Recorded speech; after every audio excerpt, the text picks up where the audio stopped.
Bonjour à toutes, bonjour à tous. Eh bien, une nouvelle fois, je suis avec JP qui m'accompagne comme chroniqueur pour cette saison 2. Bienvenue JP.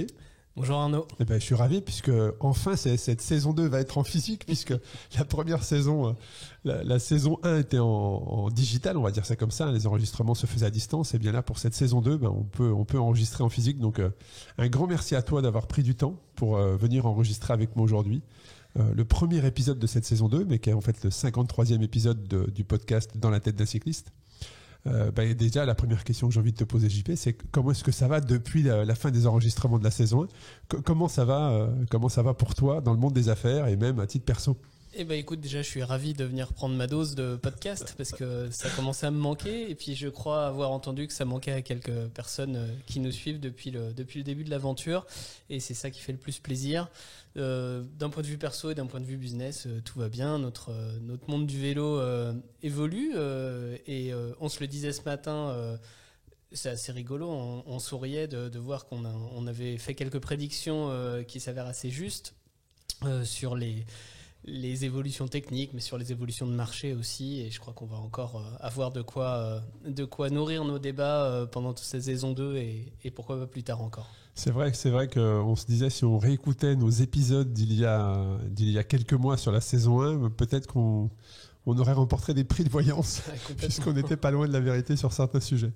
Bon, en tout cas, bienvenue à toi sur cette saison 2. On va lancer la saison 2 avec un premier thème qui compte pour beaucoup avec l'explosion du cyclisme notamment.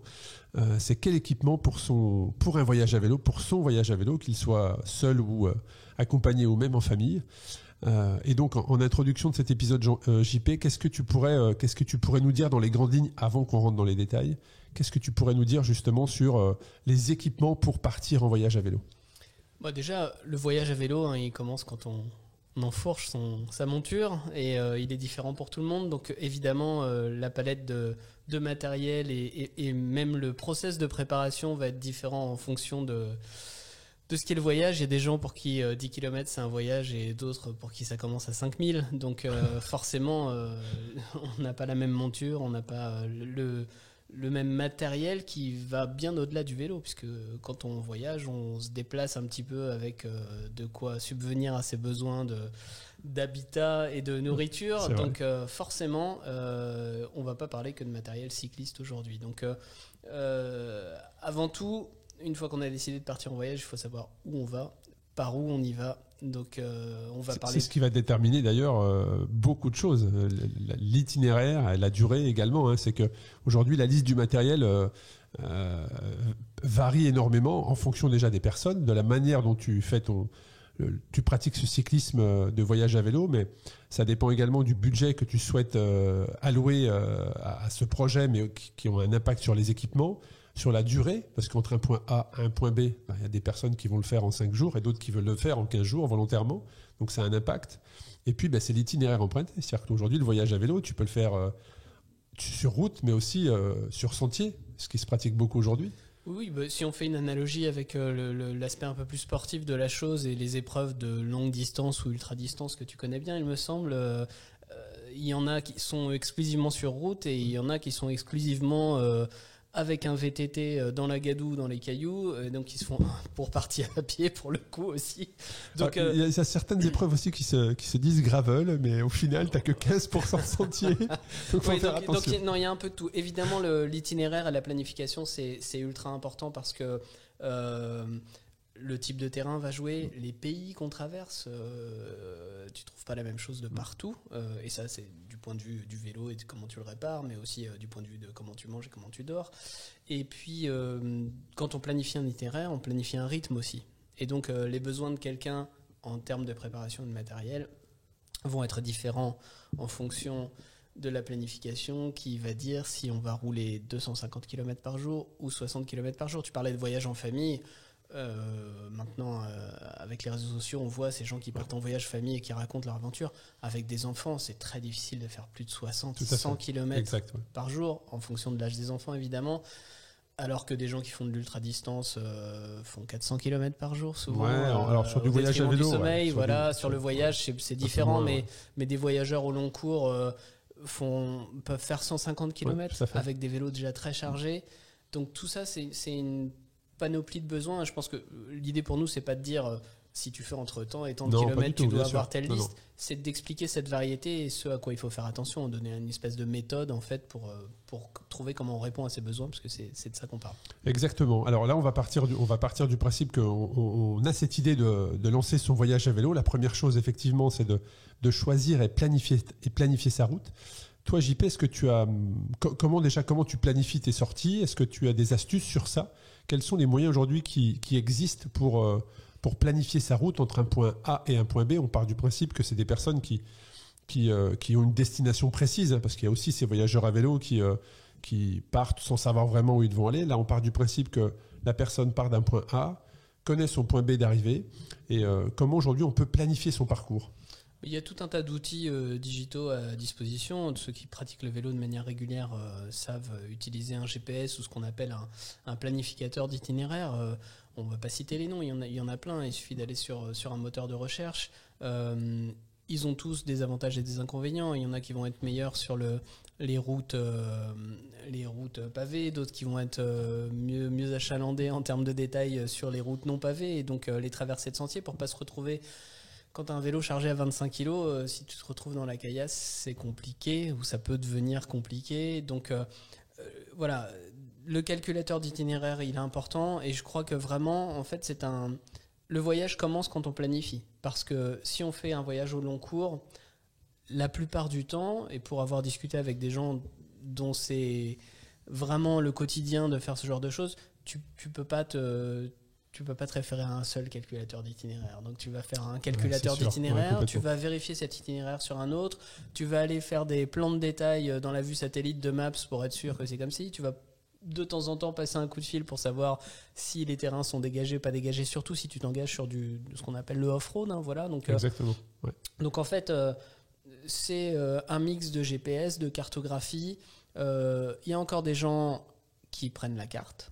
Voilà. Ouais, on voit souvent, effectivement, hein, moi je vois souvent sur Lyon où je suis, hein, on voit souvent des randonneurs, on peut appeler ça des randonneurs, Ouais. Ce que le bikepacking est devenu maintenant, mais c'est de la rando en fait. C'est de la rando. Ouais. Avoir sur les sacoches de cadre à l'avant, effectivement, sous plastique, la carte, Oui, stabilité, vraiment, tu vois, pour suivre la direction. C'est vraiment un mix. Et puis tu as les gens qui font des parcours un peu plus... moins ambitieux, on va dire, en dessous de 1000 km, ou qui vont avoir même, tu sais, un peu comme les coureurs, les villes qui vont passer d'une à l'autre pour avoir un repère basique, parce que la carte, c'est pas forcément pratique, parce que le GPS, il faut gérer la recharge, voilà, ou la défaillance éventuelle. Donc, et puis certains sont plus à l'aise avec, ne serait-ce que visuellement, sur un planificateur digital, hein, donc il y en existe plusieurs, effectivement, sont plus à l'aise avec certains que d'autres, puisque tu as certains planificateurs qui sont capables de te dire, ou tu peux toi-même choisir, entre le point A et le point B, moi j'ai envie de le faire en 2 jours, 15 jours, 10 jours, et lui automatiquement va te calculer tes segments et va te dire, voilà, donc le premier jour, vous allez vous arrêter ici, le deuxième jour, vous allez vous arrêter ici. Donc certains peuvent suivre cette manière automatique.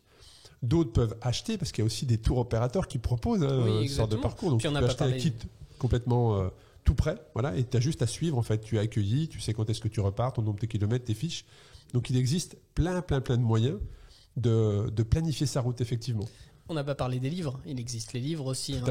Tu as des roadbooks et des livres d'itinéraires. Alors, moins que des voyages, c'est plus des grandes randos. Pour le coup, là, on te propose des randos de jusqu'à 1500 km. Il y en a et qui sont identifiés. Il y a des véloroutes, il y a des... Enfin, voilà, donc... On consomme ça un peu à sa façon, mais tu peux aller dans une grande librairie et puis acheter un bouquin et avoir tes 5 jours de vacances en famille ou tout seul. Tu peux les trouver là, sans que ça soit vraiment un voyage, mais une grande rando, on va dire. Et en échangeant, tu vois, je me dis, mais en fait, ça dépend aussi de qu'est-ce que tu vas chercher dans ton voyage à vélo. Parce que si tu vas chercher des rencontres, des découvertes, est-ce que quelque chose qui est tout préparé, c'est quelque chose qui va faire que tu vas aller faire des rencontres, tu vois. Alors que si tu as un point B et puis tu décides à 15-16 heures de t'arrêter en fonction de ta vitesse moyenne du jour, de t'arrêter sur tel endroit, eh bien tu vas générer plus de rencontres parce que tu vas aller à l'encontre des gens pour demander des renseignements. Et le voyage à vélo, c'est peut-être ça finalement. C'est aussi l'aventure. Chacun voit ça un peu à sa façon, évidemment. Il y a plein de manières de voyager. Après, la vie improvise toujours quelques quelques surprises pour que ça devienne une aventure, que ça peut être mécanique, ça peut être voilà, il y a plein de choses, mais si on veut clore la partie vraiment de planification d'itinéraire, c'est le démarrage du voyage. Ça peut durer très longtemps. Planifier l'itinéraire, ça peut durer très longtemps. Et tu parlais des points d'arrêt et des points de bivouac. Il y a les points d'eau.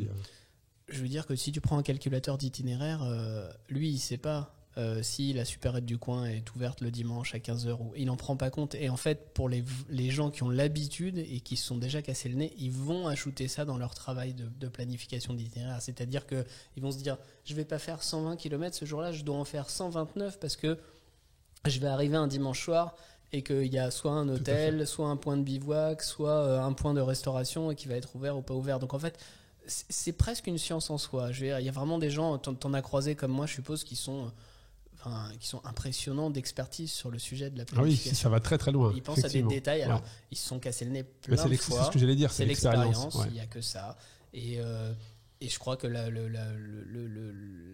la grande force de la façon dont on fonctionne maintenant, c'est qu'on peut bénéficier de l'expérience de ces gens-là parce qu'ils peuvent raconter, ils peuvent partager, mais c'est un travail en soi. Ou alors il faut partir comme tu le disais, tiens, je prends le vélo, puis advienne que pourra. Ça peut se faire, mais c'est vrai qu'il y a beaucoup aujourd'hui des récits d'aventure qui peuvent te permettre de gagner, pas d'expérience, mais en tout cas de gagner du temps dans ta pratique. Et on le voit, tu discutes avec quelqu'un qui fait du voyage à vélo, d'année en année, son matériel a évolué, son approche de l'aventure a évolué. On va en discuter parce qu'on va arriver sur le matériel, mais c'est vrai qu'il faut en faire une pour comprendre un peu plus comment ça fonctionne. Et puis la deuxième sera différente et comme ça tu vas t'améliorer. Et également sur le fait de choisir ta planification de route, ça va évoluer au fur et à mesure. Et donc tu l'as dit, il y a plusieurs supports qui peuvent permettre aujourd'hui de planifier sa route, mais c'est là que le voyage commence. Et puis ensuite il y a aussi le fait de faire sa liste, de préparer son matériel, qui peut être différente d'une région à une autre. Les règles du jeu, j'allais dire, hein, peuvent être différentes d'un pays à un autre.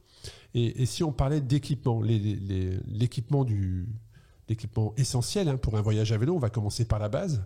Et on en a déjà beaucoup parlé sur la saison 1, hein, c'est le choix du vélo. Quel type de vélo est idéal, s'il en existe un, pour pratiquer le voyage à vélo?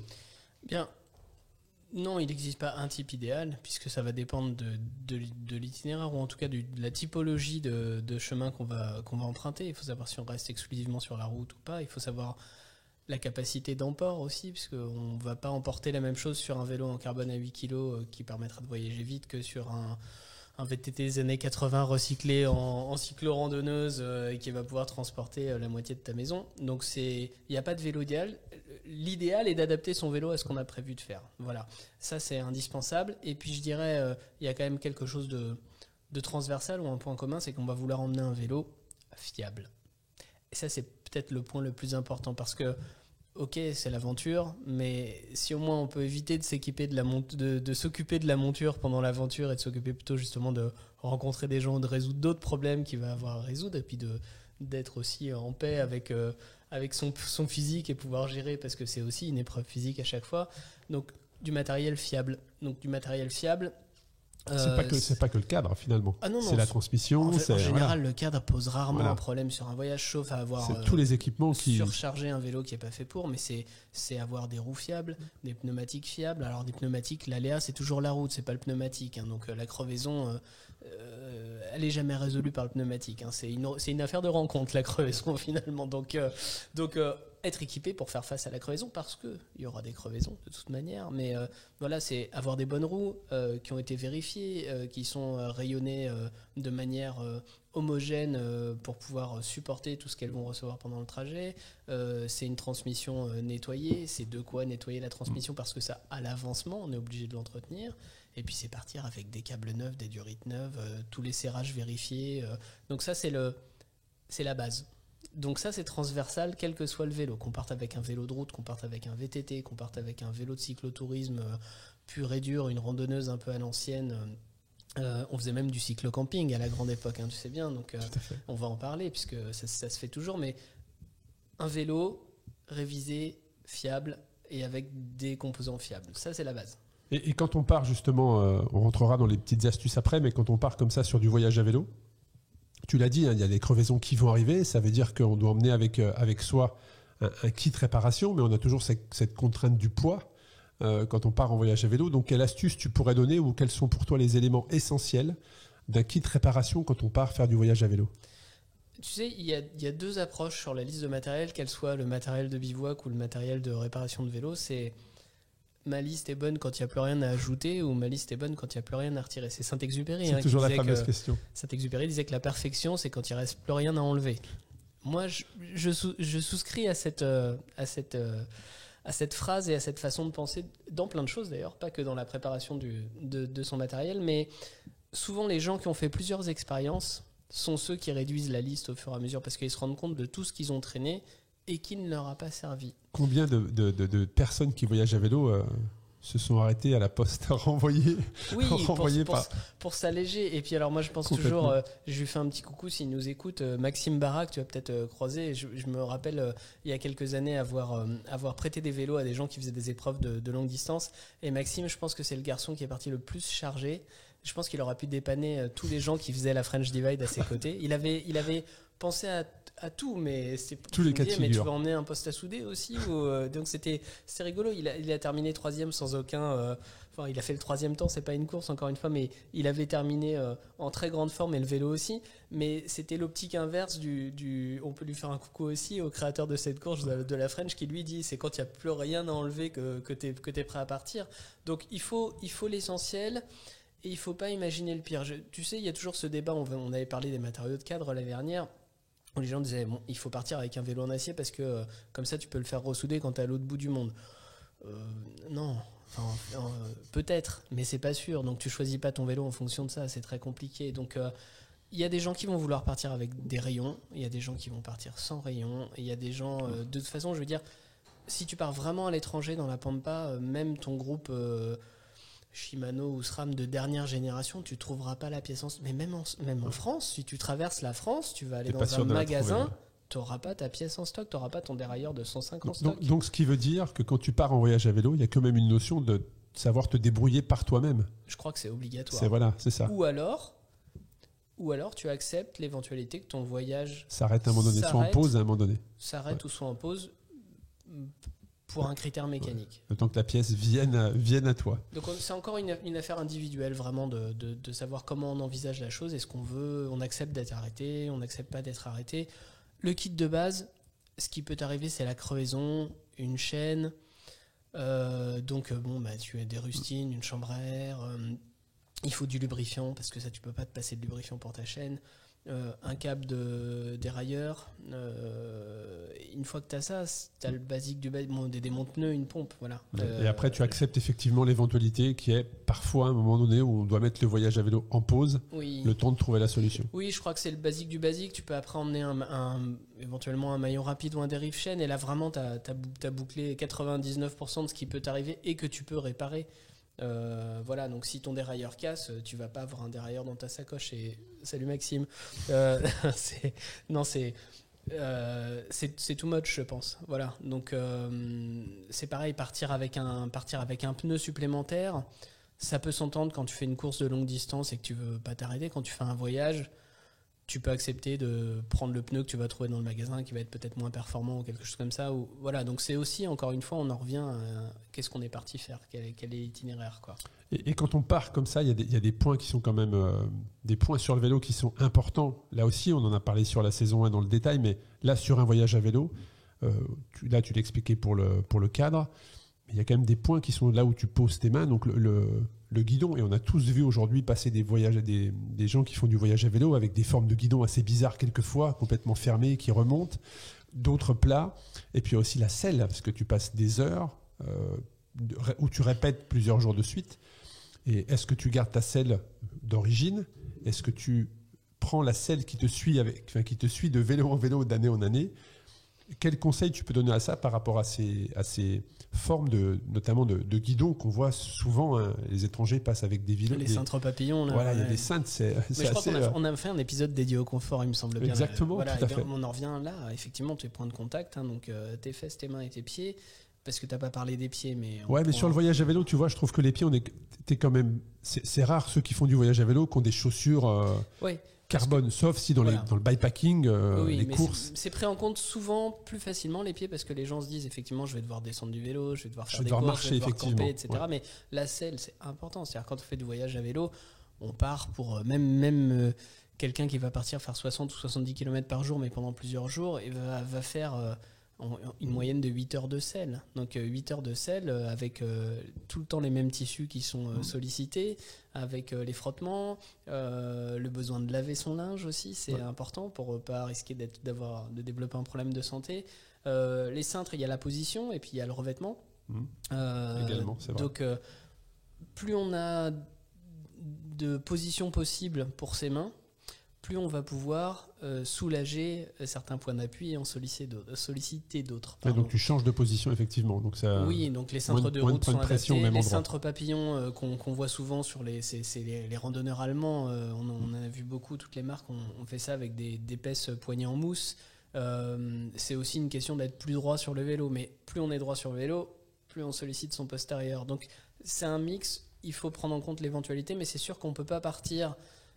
si on a un vélo qu'on utilise pour faire 50 km le dimanche matin à 35 de moyenne, il est probable que passer 8 heures sur le vélo une journée, ça fonctionnerait. Oui, ça peut passer. 2 journées, il est possible que ça fonctionne encore. Ensuite, ça va commencer à devenir compliqué. Donc, c'est des choses qu'on doit prendre en compte. Effectivement, une selle adaptée à la pratique, c'est mieux de partir avec une selle qu'on a déjà testée, évidemment. Et de manière générale, quand on part pour plusieurs jours, je dirais même quand on part 3-4 jours, il faut avoir testé son setup avant pour être sûr que ça va fonctionner.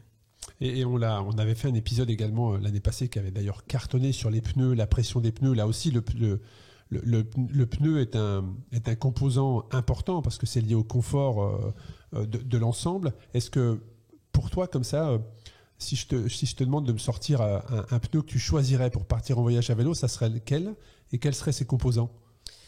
Eh bien, je crois qu'en fait, plus tu fais de distance, plus le choix du pneu est important en termes de confort, et on l'a dit, je le répète, je le martèle, confort égale performance. Donc en fait, un pneu qui est confortable, la plupart du temps, c'est qu'il a une résistance au roulement qui est faible. Donc, comme les gains jouent sur quelques pourcents, entre un pneu lambda et un pneu très performant, d'un point de vue de la résistance au roulement, il y a 3%, on va dire, ce qui est 3 fois supérieur à ce qu'on gagne avec des roues aéro, mais voilà, grosso modo. Hein. 3% sur 70 km le dimanche matin, bon, voilà, que le premier qui arrive au café ou à la bière fraîche, why not. 3% quand tu es parti pour faire 1000 km, 2000 km ou même 100 km par jour, c'est important.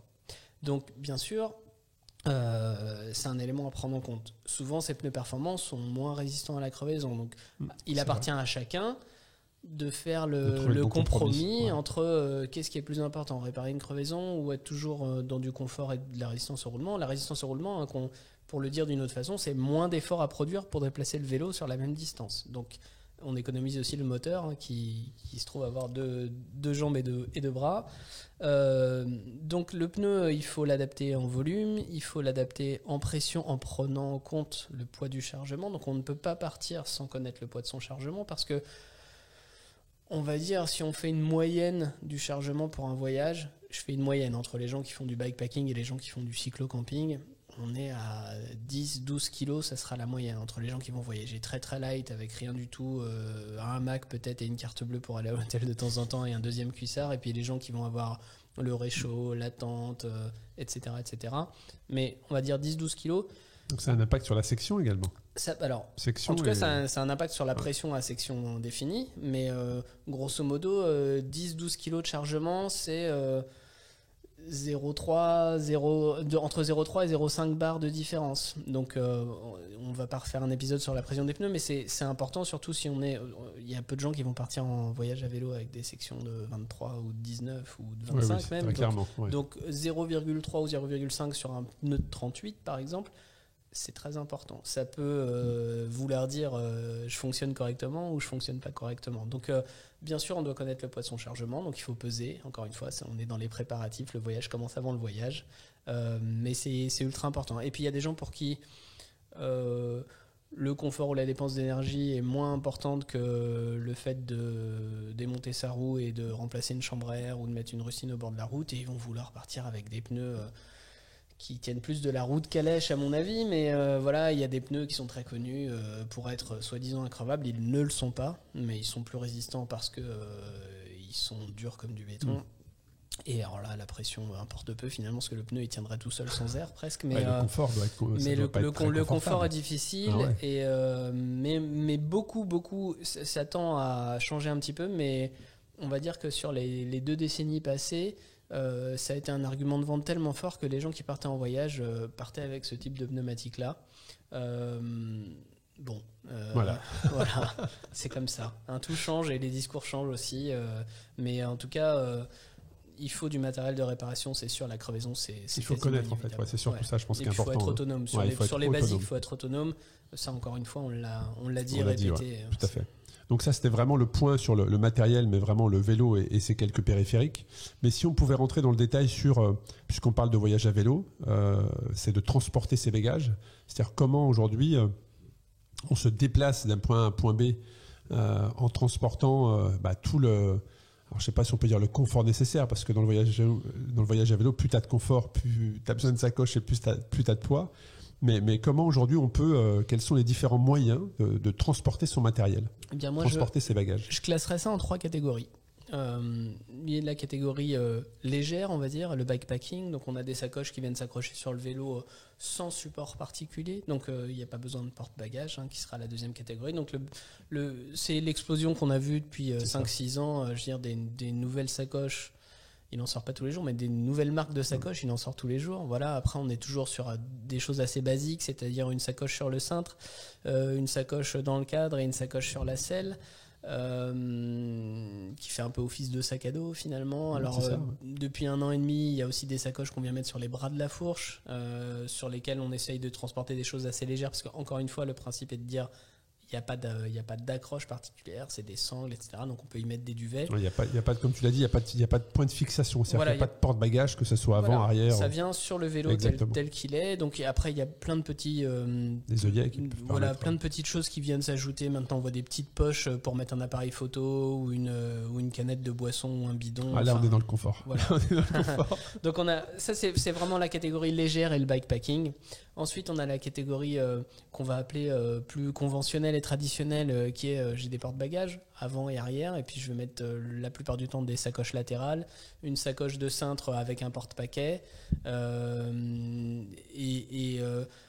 encore, il y a longtemps, dans la période d'avènement où le vélo servait à tout, on chargeait principalement l'avant. Et je sais que ça plaît pas à tout le monde, mais on était encore un peu plus intelligent à cette époque-là. Ça, c'est une vraie question d'ailleurs. Non, mais c'est plus une question. En fait, on a les réponses à ces questions, Arnaud. C'est-à-dire, on parle bien de où est-ce qu'on met le poids. Est-ce qu'on le met à l'avant, est-ce qu'on le met à l'arrière? A bien plus de sens d'un point de vue dynamique, d'un point de vue mécanique. Il a plus de sens d'un point de vue aérodynamique, figure-toi aussi. Il y a de la lecture, même de la littérature moderne sur le sujet. Donc on charge en priorité l'avant. Et en fait, le porte-paquet arrière, il est apparu beaucoup plus tard. Il existe, il y en a plein de versions. Il y a des versions assez basiques qui viennent s'accrocher sur le cadre. On met aussi les sièges enfants, tu connais ça. Certains viennent même se fixer sur le tube de selle et sur l'axe de disque, sans carbone, etc. Voilà. Mais quand on a le choix, quand le vélo le permet, il vaut mieux charger l'avant. Donc quand tu dis charger l'avant, JP, ça veut dire sacoche de cintre et 2 sacoches qui viennent se fixer à droite et à gauche. Voilà, sauf qu'à partir du moment où on a de quoi accrocher des porte-bagages, des supports de bagages, on va être plus générique ça, la sacoche de cintre, elle pose sur un porte-paquet normalement. C'est une sacoche de cintre qui prend pas 3 litres, mais qui prend peut-être 12 litres, sur laquelle on peut mettre du poids. Et puis les sacoches latérales. Les sacoches latérales à l'avant, l'avantage c'est que le centre de gravité est bas et que on a une capacité directionnelle qui est conservée. En tout cas, si on veut refaire un basique de basique, il faut commencer par charger l'avant et ensuite, si tu as encore des choses à emporter, charger l'arrière. Mais si tu vas sur un vélo, que tu charges 2 grosses sacoches à l'arrière, où tu mets 10 kilos par exemple de chaque côté à l'arrière, il faut jamais lâcher ton guidon, parce que c'est très très compliqué. Tu délaisses beaucoup l'avant. Ça va aussi être exagéré en fonction de la géométrie du vélo, bien sûr, en fonction de la taille du cadre. Mais c'est hyper important et on parlera de sécurité un peu plus tard. Donc, d'un point de vue de la sécurité, la répartition de son chargement est ultra importante et bien sous-estimée. Voilà, donc ça, on parle des gens qui vont déjà commencer à emmener. On est dans les 15, 20, 25 kilos de chargement, hein, là, d'accord. Après, quand tu es en bikepacking et que tu emmènes 10 kilos, on va dire, tu dois aussi répartir. C'est-à-dire que si tu mets tout dans la sacoche de selle qui souvent fait un ballon, voilà, ça flotte, c'est très compliqué. Ouais. Tu ne peux pas te mettre en danseuse. Donc l'offre a évolué. Hein.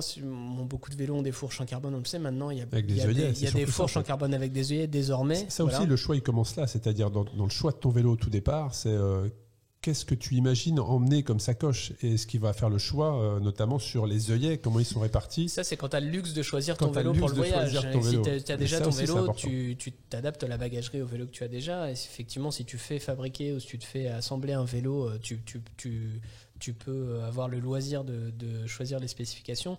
Et attention, si on parle rapidement de ces fourches carbone avec des œillets, sur le métal, sur les gens qui vont sur des fourches acier à œillet, il n'y a aucun problème ou vigilance à avoir. Sur les fourches carbone, elles ne sont pas toutes égales. Tout le monde s'est rué là-dessus il y a quelques années. Il y a eu beaucoup de fourches où il faut lire les petits astérix parce que ça permet. Il y a un œillet, mais ça te permet de mettre grosso modo un porte-bidon amélioré pour mettre un duvet, rien de plus. Et même là, il y a eu beaucoup de problématiques de SAV parce que les œillets sortaient dès que tu serrais un peu ta vis. Tu avais le droit à 3 ou 4 Nm de serrage de vis, autant dire pas beaucoup. Parce que la plupart du temps, on serre toutes les vis d'un vélo à minima à 5 Nm, hein, grosso modo, même quand il y a du carbone. Donc là, c'était inférieur à ça. Donc il y a beaucoup de gens qui arrivaient, j'en ai vu même sur des salons, arriver chez des fabricants en disant ma fourche, j'ai les œillets dans la main, voilà. Et puis tu as 2-3 marques de fourches aujourd'hui ou modèles de fourches qui vont te permettre non seulement de charger du poids là, mais aussi de prendre un vrai porte-bagages. Tu sais ce qu'on appelle les low-riders, c'est un terme anglais, mais c'est ces porte-bagages qui vont te permettre de mettre des sacoches latérales chargées avec 10, 15 kilos de chaque côté. Donc ça existe même en carbone aujourd'hui, ça. Donc tu peux le trouver, mais voilà. Tout n'est pas équivalent sur le marché, il faut y faire attention. Et sacoche étanche, bien évidemment, je précise, si tu fais du voyage à vélo, oui, parce que c'est bien plus agréable. Quand tu arrives le soir, surtout. Si tu as envie de te changer avec du linge sec, c'est mieux, en effet. Et puis on voit beaucoup, donc, avec toute cette explosion de pratique du cyclisme, du voyage à vélo, des remorques. C'est-à-dire qu'on voit de plus en plus de remorques qui sont fixées justement sur le vélo, qui permettent de transporter un peu plus de choses, un peu plus de confort. Là, c'est pareil. Quel est ton avis sur ça ? Mais c'était la 3e catégorie. Donc là, on passe à quelque chose de différent parce que ça altère le comportement du vélo aussi. On tracte. N'importe qui a attelé une remorque à son véhicule à 4 roues. C'est que ça change la façon dont ça se dirige, dont ça démarre, dont ça descend. Ouais, parce que tu as celles qui ont 2 roues et tu as celles qui sont justement qui ont une seule roue. Tu vois, qui est vraiment fixé, et une seule roue rend peut-être le vélo peut-être plus maniable. Il y a moins de différentiel sur celles qui ont une roue, les remorques monoroues. Alors les 2 roues, on est plus nombreux à les connaître parce qu'on a tous souvent tiré 1 ou 2 gamins dans la remorque à l'arrière. Voilà, c'est des remorques qui ne sont pas suspendues, elles sont destinées à faire des petits trajets. Si tu veux faire du voyage à vélo avec un enfant dans une remorque, pitié pour lui, il faut aller taper un peu plus haut pour avoir du confort. Il y a des remorques suspendues, il y a des remorques tout-terrain aujourd'hui. Après, c'est une question de budget aussi. Les remorques basiques dont on parlait, on en trouve sur le Bon Coin à foison à moins de 50 €. Les remorques suspendues qui permettent de faire du tout-terrain, c'est le prix d'un vélo. Hein. Donc voilà, il y a tout. Après, il y a des remorques beaucoup plus basiques qui permettent de transporter des bagages, qui sont vraiment des remorques plateformes en acier ou en aluminium. Et avec une seule roue la plupart du temps, et qui viennent s'accrocher soit sur l'axe arrière du vélo, soit sur les tiges de selle, avec des mécanismes d'amortissement aussi pour en fait gérer les à-coups de freinage, accélération et virage. Donc c'est souvent des ressorts, des fois c'est un peu plus évolué. Et puis c'est un choix. On peut souvent emmener beaucoup plus lourd sur sa remorque, mais il faut quand même le tracter. Ouais, c'est toujours pareil. On aurait pu faire une 4e catégorie, hein, parce que je ne sais pas si tu as vu, il y a des gens qui traquent presque des mini-caravanes aujourd'hui avec leur vélo et qui qui voyagent pour le coup. Pas du tout à la même vitesse, pas du tout avec les mêmes contraintes, mais ça existe, donc on peut le dire. Il y a des gens qui ont développé des mini-caravanes destinées à être tractées avec des vélos. Il y a des gens qui les fabriquent eux-mêmes aussi, et puis ils emmènent tout leur matériel là-dedans, et ça leur permet de dételer et d'avoir un point fixe, un peu à la manière de la caravane aujourd'hui. On peut continuer avec sa voiture légère et puis laisser le matériel à un autre endroit. C'est intéressant tout ce qui se développe, mais il y a aussi le voyage à vélo en famille, et certains aussi voyagent à vélo avec des enfants et viennent pluguer sur l'arrière de leur vélo. En fait, c'est le vélo de l'enfant qui vient s'accrocher au vélo d'un des parents.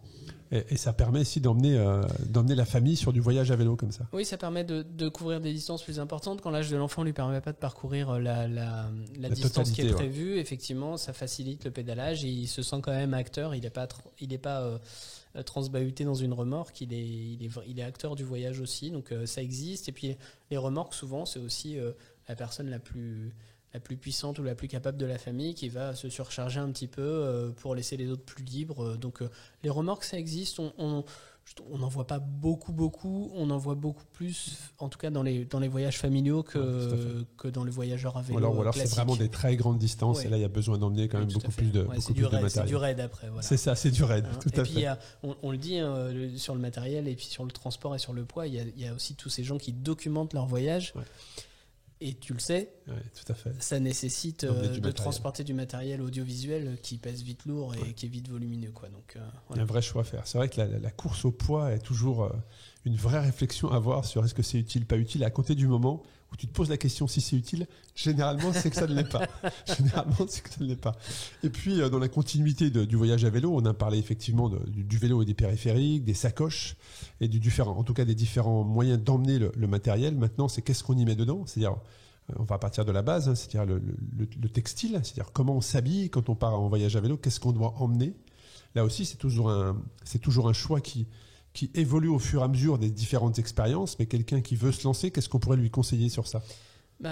Si on fait la base, il faut avoir des choses d'étanches pour affronter les éléments, et puis être capable de s'adapter à des températures différentes. Ça, c'est vraiment les deux conseils de base. C'est-à-dire que des fois, tu vas passer un col, tu vas monter et durant l'effort, tu risques d'avoir chaud, et puis quand tu bascules, tu risques très vite d'avoir froid. Donc il faut être capable de s'adapter rapidement, puisque l'idée étant d'avancer, c'est pas de s'arrêter en haut et de trouver un refuge pour se vêtir autrement, c'est de pouvoir quasiment s'adapter aux températures presque en roulant. Oui, tout à fait. Voilà. Ouais, c'est ça. Et puis de s'adapter aux éléments avec l'histoire de l'eau. Ça, c'est la base de la base. Après, encore une fois, on va être dans quelque chose qui doit être complètement personnalisé en fonction du voyage. Est-ce que j'ai accès à laver mon linge et à le faire sécher ? En tous les combien de jours j'ai accès à ça, ou j'ai pas accès, et donc ça c'est important. Sur le cuissard, pour les gens qui vont passer du temps sur la selle, pour moi c'est impensable de se dire on va garder le même cuissard pendant 10 jours d'affilée. Mais d'ailleurs sur le voyage à vélo, on s'expose à des problèmes, donc il faut adapter ça, évidemment, la quantité de linge. Sur le voyage à vélo, est-ce que ces fameux voyageurs à vélo justement mettent un cuissard avec vraiment cette mousse, ou moi je vois beaucoup de voyageurs à vélo qui n'ont plus de cuissard en fait. Bon, il y a même une championne d'ultra-distance très connue qui enlève les peaux à l'intérieur de ses cuissards. Tu sais de qui on parle ou pas ? La L n'a pas de peau, donc elle enlève. Et pourtant, je crois qu'elle a même un sponsor. Oui, un gros sponsor, effectivement. Et donc, parce qu'elle n'aime pas ça, il y en a qui sont capables de rouler sans, il y en a qui ne sont pas capables de rouler sans. C'est difficile de faire une généralité là-dessus. Je crois que chacun fait comme il veut. Le voyageur qui est plus du côté de je suis un cycliste va souvent avoir un cuissard. Le voyageur plus occasionnel ou la famille qui se dit tiens on va se lancer en vélo, c'est pas évident. Pas évident qu'il soit équipé. Mais le problème demeure le même, c'est-à-dire que ce que tu as au contact de ton corps et qui est le soumis au plus de contraintes, ça doit être remplacé régulièrement, lavé, propre, frais, voilà. Donc, c'est vrai. Et puis c'est vrai qu'il y a aussi et là je te rejoins, c'est quand tu es sur le vélo, il faut vraiment que tu sois. Mais ça passe par toute une série de tests. C'est-à-dire qu'on part pas en voyage à vélo sans avoir bien évidemment testé son matériel, que ce soit le vélo, les sacoches, mais aussi le textile. Mais il faut vraiment avoir des affaires avec soi dont on est sûr de l'efficacité en fait, qu'on n'ait pas de doute et qu'on sait que par exemple il peut y avoir un article. Il peut vous protéger contre la pluie, contre le vent, contre le froid, et une fois qu'on met cette veste, on sait que même psychologiquement, ça a un impact en fait. Tu sais que quand tu mets cette veste, t'es tranquille. Oui, c'est important parce que on passe dans des moments difficiles physiquement et surtout quand ça dure longtemps, en fait, le moral est mis à plus rude épreuve et des fois, le textile peut être le refuge aussi. Donc c'est important. C'est surtout à pas négliger, en tout cas quand on se fixe un objectif qui est un peu ambitieux. Le textile n'est à pas négliger et il faut des fois aller sur des objets qui vont coûter un peu d'argent parce que on parle de textile technique. On parle de la pluie notamment. Voilà, tout la ça pluie, c'est le froid. Voilà, tout ça c'est vraiment à mettre en face de son objectif, de son exigence. C'est pas la même chose quand on part juste se dire je vais faire 60 km par jour sur le chemin de Compostelle ou je vais faire la TCR qui peut être un voyage, mais enfin de ce genre-là. Entre les deux, il y a un monde et il y a un monde d'adaptation du matériel, mais le textile a toujours une importance. Voilà. Et on parle là de plus ou moins du confort, mais il faut aussi penser quand on part en voyage à vélo, on parle d'équipement, mais il y a aussi tout ce qui est secours, survie, toilette, confort, santé. Ça aussi, c'est des éléments qu'il faut penser à emmener et qui prennent de la place dans les sacoches, même si aujourd'hui il y a plein de choses, notamment pour la trousse de toilette, que tu peux réduire au maximum. Certains vont même jusqu'à scier, couper leur brosse à dents, mais on n'en est pas là. C'est presque un gimmick, je pense qu'au bout d'un moment... Mais c'est surtout la survie. Moi, je pense surtout, il t'arrive quelque chose alors que tu es à l'étranger, sur un secteur que tu connais pas forcément, tu chutes, tu t'ouvres le coude, je sais pas, quelque chose comme ça. Il faut penser quand même à ces cas de figure-là qui te permettent au moins les premières heures de toi-même trouver la solution. Moi, j'ai tendance à dire que un antiseptique, quelques pansements compresses, ça fait partie du basique. À titre personnel, j'encourage les gens à avoir toujours un sachet de chlorure de magnésium avec eux. Ça pèse 20 grammes, ça coûte à peu près rien du tout en pharmacie et ça peut rendre beaucoup de service quand on a des plaies. Ça se dilue dans l'eau, donc on a de l'eau dans son bidon. Ça désinfecte beaucoup mieux que pas mal de choses et c'est efficace aussi contre le tétanos par exemple. Donc chlorure de magnésium, vous pouvez retenir ça. Ça marche aussi si vous êtes un petit peu gêné du point de vue du transit. Vous buvez deux bons verres de chlorure de magnésium, en général ça vous remet d'aplomb. Mais voilà, un sachet de chlorure c'est important. La base, de toute façon, encore une fois, vous n'allez pas vous opérer au bord de la route, donc c'est le petit bobo basique qu'il faut prendre en compte, effectivement. Au village suivant. Exactement, voilà, c'est toujours dans cette optique qu'il faut l'avoir. Donc sur les soins, c'est ça. Sur la toilette, tu l'as dit, on peut aller jusqu'à sa brosse à dents, on peut aussi prendre du dentifrice à mâcher. Bon, chacun peut trouver son. Chacun doit voir. Son équilibre. Il y a des gens qui font du voyage avec une carte bleue et une brosse à dents. Il y a des gens qui ont le réchaud ou le barbecue de camping en inox qui se plie, qui tient dans un sac mais qui fait quand même 7 kilos.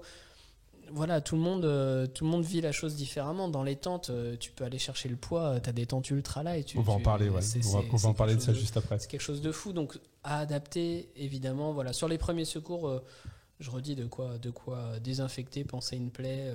Moi, j'ajouterais également couverture de survie, très, très, très, très important. Ouais, ça peut servir sans forcément... quand la personne est en danger. Oui, ça peut servir avant. Bien avant. J'ai juste une descente, ce genre de choses, donc la couverture de survie. Et puis, on irait même jusqu'à également les petites pastilles, peut-être mettre dans un bidon quand on prend de l'eau où on n'est pas sûr. Peut-être rendre l'eau un peu plus... La question de l'eau, il y a des pastilles, il y a des filtres en tout genre. Après, les pastilles, c'est plus simple à emmener. Voilà. Après, pour en avoir discuté avec des gens, il y a plein de marques. Ouais. Et puis il y a toujours une certaine appréhension de la part des gens quand même les filtres. C'est-à-dire, on a beau t'expliquer que le filtre, il est absolument ultra efficace. Quand tu vas prendre l'eau trouble et que tu vas la mettre dans ton bidon, tu vas toujours avoir une hésitation. Donc aussi tester avant, pourquoi pas, dans un environnement où on est capable de se soigner ou d'être dans son confort de chez soi. Mais voilà, l'eau c'est important, même si quand on voyage dans un pays... d'Europe, on va dire, normalement, on n'a pas trop de soucis, mais des fois, on se retrouve, ne serait-ce qu'en campagne en France, avec forte chaleur, pas mal de kilomètres sans trouver de l'eau, donc on peut toujours aller gratter à une porte. Normalement, on ne se fait pas tirer dessus. Mais voilà, la couverture de survie, tu as raison, j'ai oublié, c'est important. Et puis, après, voilà, si on est allergique, avoir de l'antihistaminique, si on a peut-être un aspi venin, tu vois, c'est des choses qui sont pas très grosses et qui peuvent être utiles à avoir dans sa sacoche. En tout cas, il faut faire le 360 au niveau de la sécurité, de la santé, de là où on va voyager. Et puis on a parlé dans la continuité de qu'est-ce qu'il faut prendre, quels sont les éléments à prendre en compte quand on part en voyage à vélo. On parle de voyage à vélo, on pense bivouac quand même, hein, effectivement. Il y a certains qui partent en voyage à vélo, comme tu l'as dit, avec la carte bleue. Ça peut être une manière de voyager et de faire des distances à vélo, mais beaucoup aussi, quand ils partent pour connaître cette aventure, ce bivouac. Et là, dès qu'on parle bivouac, on peut partir dans des extrêmes qui font que le chargement ou la caravane peut être bien chargée, parce que tu as la tente, tu as le matelas, tu as le sac de couchage, tu as le réchaud, tu peux emmener, comme tu l'as dit, les barbecues de camping. Il y a plein de choses. Si on commencerait par la tente, qu'est-ce qu'on peut conseiller aux gens qui nous écoutent sur ça ? C'est d'adapter vraiment à ce qu'on va faire. Parce que au nombre de personnes déjà qui vont... Ça, au nombre de personnes. Et puis la tente, choisir de dormir en tente, ça implique une gestion parce que tu sais pas s'il va pleuvoir, tu sais pas si tu pourras secouer ta tente, si tu vas rouler avec la tente humide toute la journée. Tu sais pas si tu pourras la planter, est-ce qu'elle doit être autoportée, pas autoportée. Voilà, exactement. Donc on va dire de plus en plus, les gens qui sont en quête d'aventure et qui sont plutôt adultes, sans enfants, plutôt sportifs, ils vont aller vers du light de light. Il y en a qui vont prendre que des hamacs, même pas des tentes. Il y en a qui vont prendre ce qu'on appelle des tarpes. Voilà, il y a des gens qui ont développé des tarpes qui viennent se fixer sur le vélo à l'envers, etc., pour réduire encore la masse de ce qu'on emmène et avoir non pas du confort, mais un minimum de protection pour passer la nuit. Et puis, quand on est dans une tente conventionnelle qu'on va choisir légère quand même, mais avec un volume adapté au nombre de personnes qui vont dormir, ma foi, on doit faire tourner son voyage autour de la gestion de la tente. C'est-à-dire que là, dans ta planification, si on revient au tout début de notre entretien, est-ce que j'ai le droit de planter une tente là ? Parce que si tu plantes une tente, une petite tente de rando rapide ultralight, la potentialité qu'on vienne t'embêter parce que c'est pas franchement autorisé à cet endroit-là est assez réduite. Si tu mets une tente 4 personnes gonflable qui fait 25 mètres carrés, c'est plus compliqué et puis t'as pas envie de la redémonter tout de suite. Voilà. Donc il faut adapter. Il y a tout sur le marché. Il y a de quoi répondre aux gens qui demandent le plus grand confort. Il y a de quoi répondre aux gens qui veulent le poids le plus réduit possible. Et côté pratique aussi. C'est-à-dire qu'une fois que j'arrive, je suis fatigué de ma journée de vélo. J'ai fait 80 qui peuvent être avec beaucoup de dénivelé ou 200. C'est combien de temps il me faut pour monter ma tente pour que je sois un peu plus au chaud, on va dire, confortable. Ne pas être sous la pluie, par exemple, c'est aussi un élément à prendre en compte. Et puis tu as la tente et il faut le matelas, il faut le confort, c'est pas juste le toit, voilà, tout à fait, qui doit être adapté aux températures. Et plus il fait froid, plus tu as un sac de couchage En une petite bâche, ça peut servir, ne serait-ce que pour poser son matériel et ne pas le mettre à même le sol. C'est des petits détails. Mais c'est tout plein de petits détails que les campeurs connaissent déjà par cœur, finalement, mais qui doit être adapté à ce qu'on peut emmener en poids et, je rajoute, en volume sur son vélo.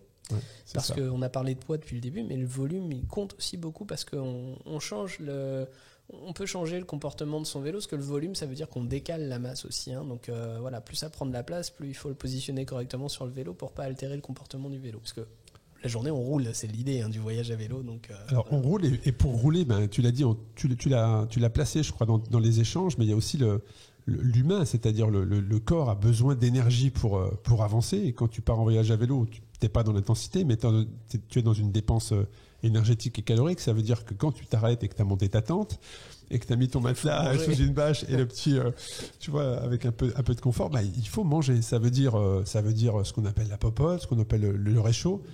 Là aussi, tu peux trouver des réchauds qui pèsent 1 tonne, comme aujourd'hui des choses qui sont beaucoup plus sophistiquées, beaucoup plus pratiques. Parce que s'arrêter dans les stations essence, ça va bien un moment pour trouver des sandwichs.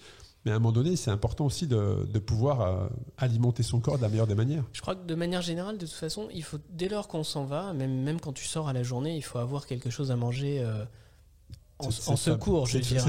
C'est exactement ça. Le refuge. Ration de survie. Voilà. Donc, on doit avoir quelque chose. Si on part sur plusieurs jours, il faut avoir, je sais pas, 2-3 plats lyophilisés ou quelque chose comme ça qui prend pas trop de place, qui a une date de péremption éloignée et qu'on va pouvoir faire, je dirais presque même, pourquoi pas avec de l'eau froide, mais à un moment on est on a cassé sa chaîne, on est au milieu de nulle part, c'est la nuit, et il faut qu'on puisse boire et manger, c'est le minimum. Et puis après, il y a des stratégies, encore une fois, qui vont être dépendantes du choix qui a été fait au départ sur la typologie de voyage. Il y a des gens qui vont partir avec de la nourriture qu'ils vont cuisiner, qui va être pour partie lyophilisée, pour partie fraîche. Ils vont partir avec 1 ou 2 jours, par exemple, de nourriture d'avance, ou par exemple des choses du sec, des pâtes, du riz, des choses comme ça. Et puis il y a des gens qui vont partir avec 3 heures de nourriture. Et qui vont Au-delà de la ration de survie, elle, on dit qu'elle est indispensable, on la touche pas.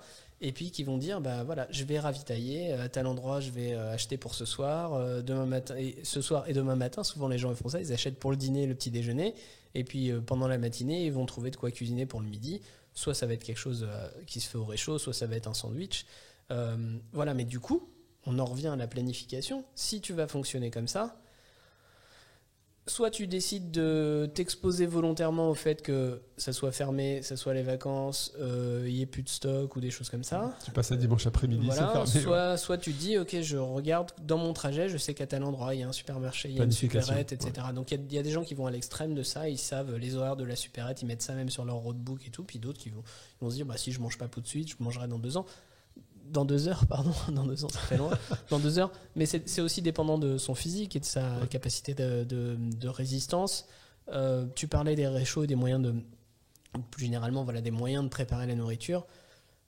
Les réchauds très sophistiqués, ils ont aussi souvent des formats de cartouches que tu vas pas trouver dans la station du coin. Il n'y a pas un vieux campeur tous les 50 km pour trouver la cartouche très adaptée à ton réchaud ultra light. Voilà, c'est aussi des choses à avoir en tête. Après, le bon vieux feu de camp à l'intérieur d'un rond de pierre. Savoir faire du feu aussi, voilà, tu vois, c'est important.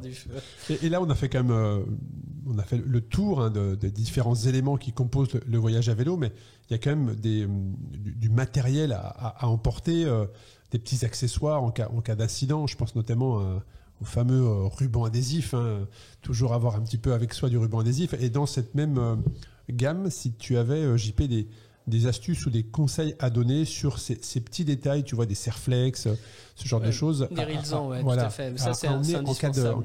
En cas de pépin, en cas de secours, qui permettent de dépanner et d'aller au village ou à la ville d'après. Ouais, un rouleau de scotch, soit ce qu'on appelle, les gens on va dire des marques parce que finalement c'est comme ça, mais les Gorilla Tape, etc. Enfin, du scotch de réparation un peu costaud. Les rouleaux sont souvent gros et lourds, voilà. Les petits scotch d'électricien, ça peut dépanner aussi. Ça, c'est un peu plus basique. Les colliers Rilsan, ça, c'est pour moi indispensable. Voilà. Et puis, je dirais peut-être une petite lingette imprégnée, parce que si on a mis les mains dans la chaîne et qu'on a envie après de manger ou de retoucher son cintre et qu'on va encore voyager 10 jours, ça peut être pas mal de pouvoir se dépanner sur le vif. Alors, j'encourage pas l'utilisation de lingettes tout le temps, mais ça peut être utile pour se dépanner. Un gant en latex, ça pèse pas, ça prend pas de place. Enfin, voilà, d'avoir ce genre de basique. Les colliers, ça sauve souvent. Ça sauve des voyages. Les colliers, ça sauve souvent. Voilà, après, encore une fois, souvent, les gens vont te dire, je vais partir avec les rayons, les clairs rayons. On est déjà dans de la mécanique qui est plus, parce qu'après, plus impactante. Si on rentre dans ce niveau de détail, on peut prendre des pinces à linge pour étendre son linge quand on l'étend le soir.